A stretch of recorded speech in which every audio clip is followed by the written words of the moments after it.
If you're conducting qualitative research and you want your participants' individual voice to come through, then I would suggest using an artifact to help in this process. Now, artifacts can take various different shapes or forms. They can be roadmaps, mind maps, illustrations, they can be reflective diaries or accounts that the participant has.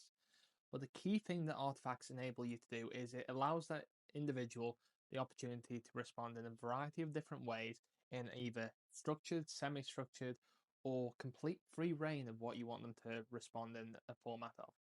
But what it allows you to do is you can take this artifact format and then you can apply it to your interview questions or any form of other activity that you're planning to do with your participants. And what it allows you to see is one, it gives you a topic to talk about in terms of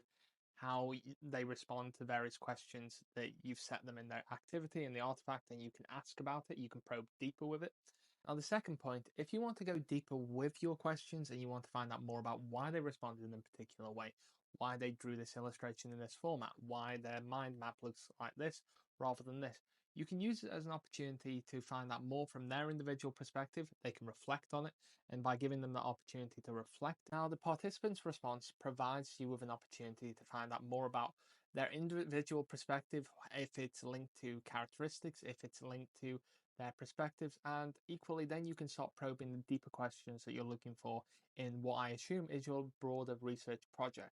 Whether you're finding out about areas of education, healthcare, business, you can find out a bit more about the subject before you get into your questions, and you can always use this as a reflective point or a reset point to bring them back to, such as if you're asking them about their educational experience or their perspective of scientists. Now you've responded in terms of how you see scientists in this type of format. And based on your question, how would you reflect on your drawing? How would you reflect on your mind map from earlier? And it gives them an opportunity to pause, to look again, think how their opinions changes, and